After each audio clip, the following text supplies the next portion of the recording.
Crooklyn is not a usual Spike Lee joint. It's a charming, nostalgic look at childhood in Brooklyn in the 1970s. Maybe idealized, but heartfelt and full of important details, like... Give me 2 licorice sticks, 10 bazookas, some lemon heads, some fireballs, and some Boston baked beans. What was on TV at the time? What role models did these kids have? What games were the kids playing in the street that cost no money? How do girls make bows for their hair?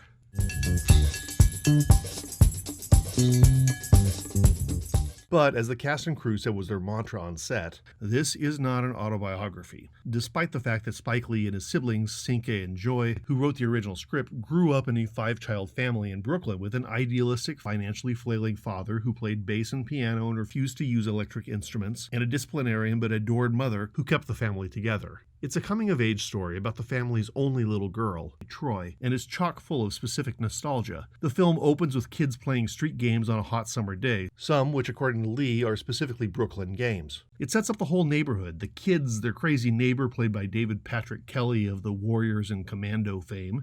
Warriors! Who also, incidentally, played the best feste ever in 1998's Twelfth Night, the convenience store, which is shoplifted from, well or badly, the local glue sniffers, and then it establishes 2 of the heavyweights of the film, Delroy Lindo's bumbling but sympathetic father, and Alfie Woodard as the family's knight on a white charger.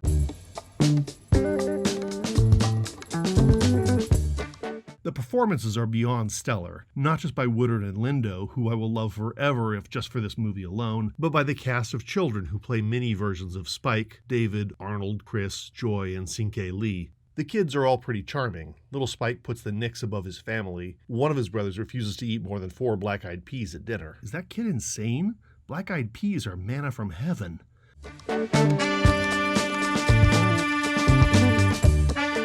Lee's personal passions shine throughout. The dangers of discarding one's culture to join the melting pot, New York attitudes versus the South, jazz as an art form, but also R&B and rock and more moving forward. The struggle between expression and responsibility, which Lee has said weighs especially on black men. The importance of education. All of these were and continue to be central to Spike Lee's films.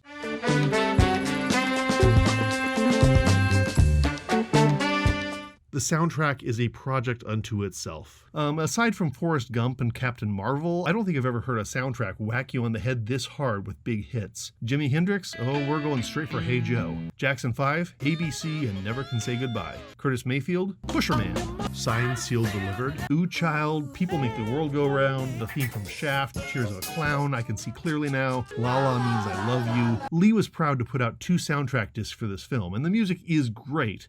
There's more personal cuts too, but let's just say that this great soundtrack is extravagant, and the sort of thing that only someone coming off of huge success could afford.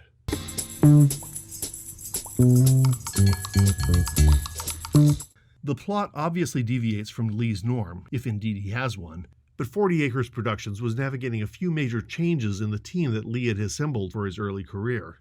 The telltale Spike Lee visual quirks don't really work here, the glue sniffers floating upside down, the signature Spike Lee tracking shot, and this weird conceit where Troy's summer spent in the South is squished into the wrong aspect ratio, as if the script hadn't already made her discomfort clear. Joy and Cinque's original script was meant for Nickelodeon, where test audiences hated it. So they retooled it as an R-rated movie, and then Spike read it, and he said he was extremely proud and wanted to direct the movie himself, but he made considerable rewrites to make it more family-friendly, de-aging the kids and toning things to a PG-13 level. Probably a good call, although it frustrated Joy. This isn't a kid's film. I would be fine showing it to teens. Little Troy does witness a lot of Brooklyn's weirdness, and processing her parents' stress would be far too much for any little kid, including Troy herself.